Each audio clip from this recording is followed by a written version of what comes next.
On there, on that offset screen, you got to make sure you're on the right tool. So obviously using your cursor, you could go to a different tool if you wanted to.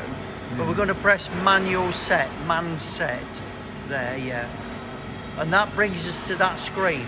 Now on that screen, by using your tab key down there, this tab key, you can move up and down.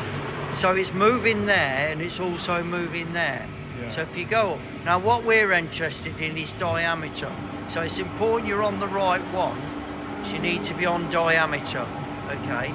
And what's going to happen when we hit the cycle start is it'll take tool 1 to its correct position, okay? So yeah. And that will move that to that position. So what we can now do, if we actually fit that tool in and touch on the part, that offset then is correct. Now if we were to move that now, if we were to adjust it, so if you put that tool in and then we start using the hand wheel just to move it a little bit, any figure that we get there, when we press input, it will adjust on the diameter, so it'll be correct. But we've started off with 10mm, and that 13mm offset is because it's a left-hand tool and not a right-hand tool, okay? So what we're going to do, we're going to go to, first of all, we're going to go to preparation. So press that preparation key, which takes you to that screen. You're going to cursor down to the tool that you want to set, which in our case is tool number 5, yeah?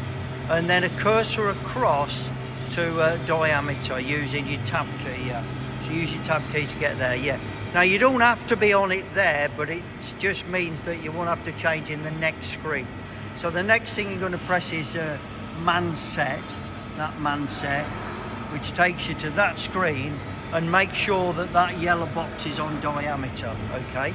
Now, when we press cycle start, if you want to hit cycle start now, it's going to get that tool, and it's not a bad idea to move the Z out of the way on this, but in this case we're going to be alright. But you wouldn't get so scared when this comes down. And what we're going to do then is we're going to put the tool in the machine and slide it down till it touches on that bar, and that should be the correct place. If we make any adjustments to it, then whatever figure we get in that diameter screen, when we press input, will then be transferred to that offset. So we could make adjustments even at this point if we want to.